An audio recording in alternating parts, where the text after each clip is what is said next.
Welcome back. खबरों के सिलसिले को आगे बढ़ाते हैं। यहां पर आपको बताएं कि रहनुमा पाकिस्तान तहरीक इंसाफ असद उमर कहते हैं मुल्क 100% इलेक्शन की तरफ जाएगा। इलेक्शन ना हुए तो लोग इनकलाब की तरफ चले जाएं।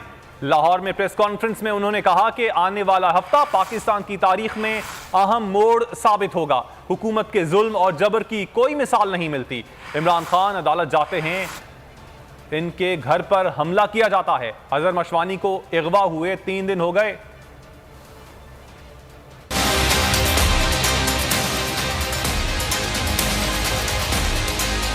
मेरे ख्याल में ख्वाब भी देखते तो इमरान खान के ही आते हैं। इलेक्शन क्यों मुलतवी कर दो? क्योंकि इमरान खान का खौफ है।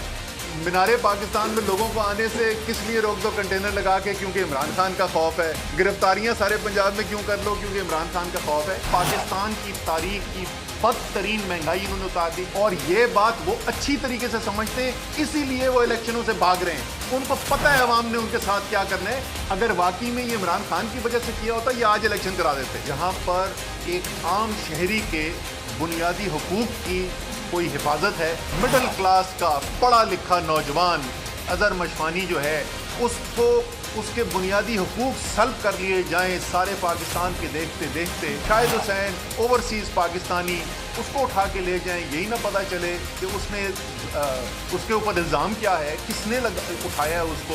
ये मुल्क जिस तरीके से हम चलाने की कोशिश कर रहे हैं, पाकिस्तान की तबाही के अलावा हम इसको कहीं नहीं ले जा रहे हैं। जमानत